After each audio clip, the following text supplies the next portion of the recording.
This has been bothering me. People keep looking at my cut flower garden and thinking it's my neighbor's yard, and I hate that.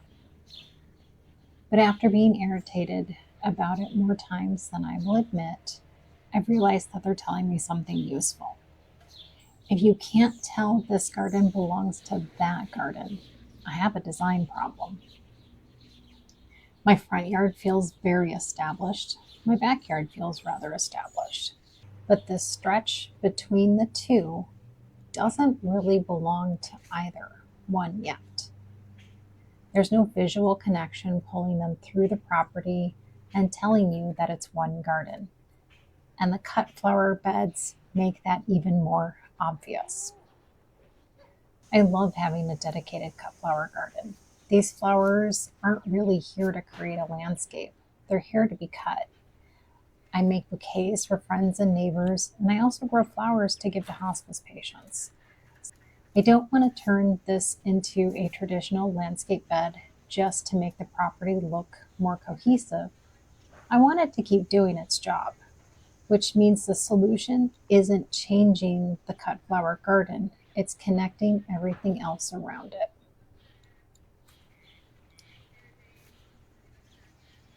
So before buying anything, I need to figure out what makes the rest of my garden feel like my garden. And the answer is actually pretty simple. It's repetition. There are plants I've already repeated throughout the property.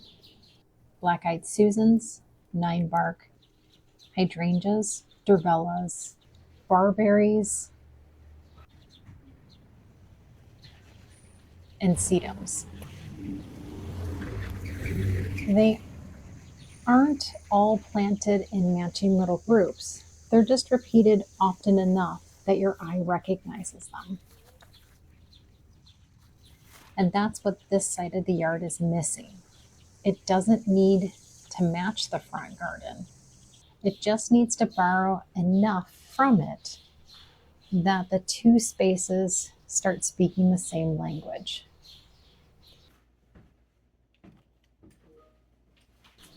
This meant I wasn't shopping for anything new. For once, I'm shopping for plants I already own.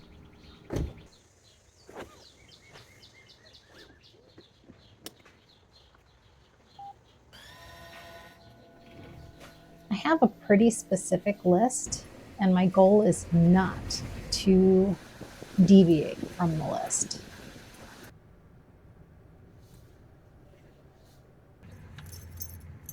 First stop is Stein's. And nothing. Not any of the grasses that I was looking for, none of the plants on the list.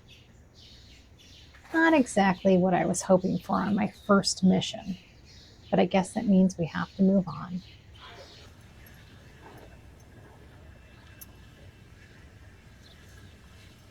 And this is where staying focused becomes a problem. Oh, a redbud. A really cool, narrow redbud. I never thought I'd be able to have one. That I absolutely have a place for. But no, it's not on the list. I need to move on. This, however, a good size arborvitae, a good price, and honestly, it should be on the list. I have lots of these throughout my yard. But need to stay focused. Ah, there it is. The little devil, ninebark. I bought one of these earlier this year, so this is exactly what I came for. Same dark foliage, same size, one more little visual breadcrumb connecting the gardens. Into the cart. The barberry somehow took longer to find.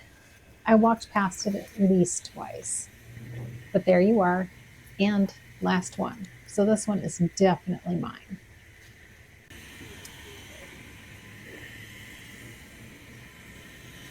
Then I discovered something mildly disappointing. Apparently, my firecracker sedum, the plant that I thought was wonderfully unusual, is everywhere. There's approximately 800 of them right here. Should I buy them all? Probably, but I'm not going to. Restraint is the name of the game today, and if I want more, apparently they're easy to get.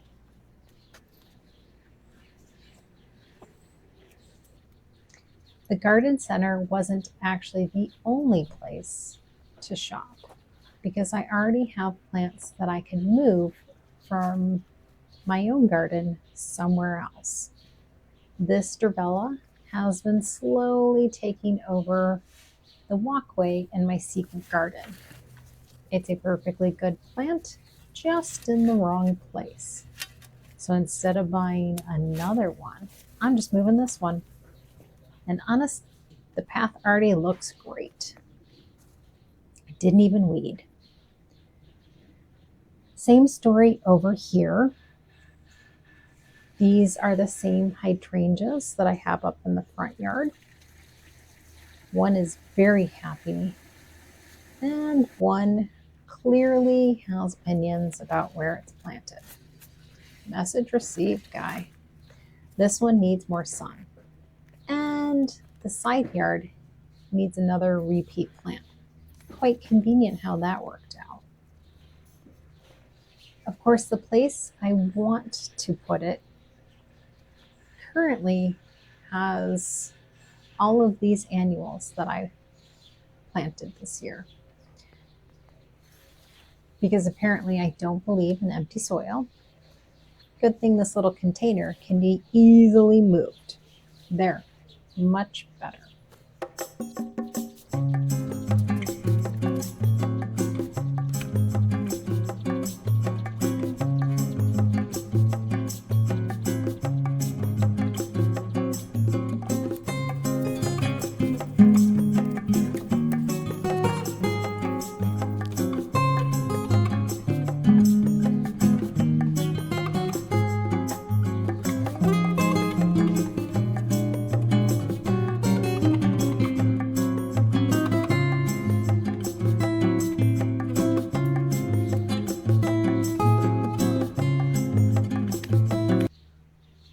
I'm not planting these two plants just yet. I want to live with them for a few days. I'll walk past them, look at them from the patio, look at them from the front yard, probably move them a few more times, then I'll decide. Because this filling in the space here isn't actually the goal. It's making sure that the space feels intentional.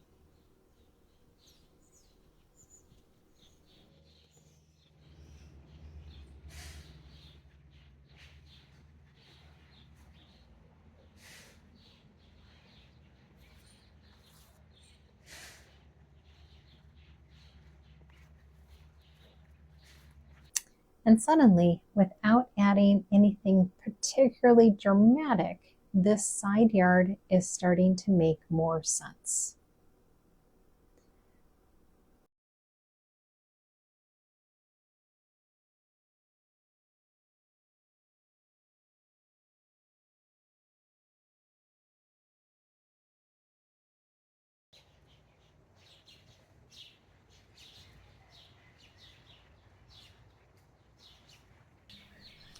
So how did we do? Ninebark, got it. Barberry, got it. Durvella, dug it up. Hydrangea, same. There's still a few repeats that I'm going to be hunting for. I still need more of that blue fescue and that spirea. But I don't want the entire side yard to become a collection of plants that I already have either. Repetition is just going to create the framework. Then the empty space can hold something special. Maybe a rose, maybe a coral berry, maybe even another holly. But I absolutely still thinking about that red bud. I mean, look at it. It's narrow, it doesn't get super tall, and it would fit perfectly right here. But not today. This This isn't going to be finished tomorrow, and I don't want it to be.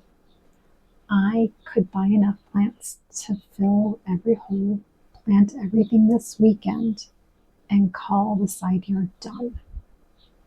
But I would probably lose the thing I like most about this garden. It's developed over time. Plants have moved, something unexpected gets added. Sometimes things don't work. I change my mind a lot. And eventually, all those little decisions turn into a garden that couldn't really be anywhere else. So there's more to come here. For now, I think we've started to solve the problem. And while I know done is nice, the journey is way more fun. Thanks for joining, and we'll see you back here next time.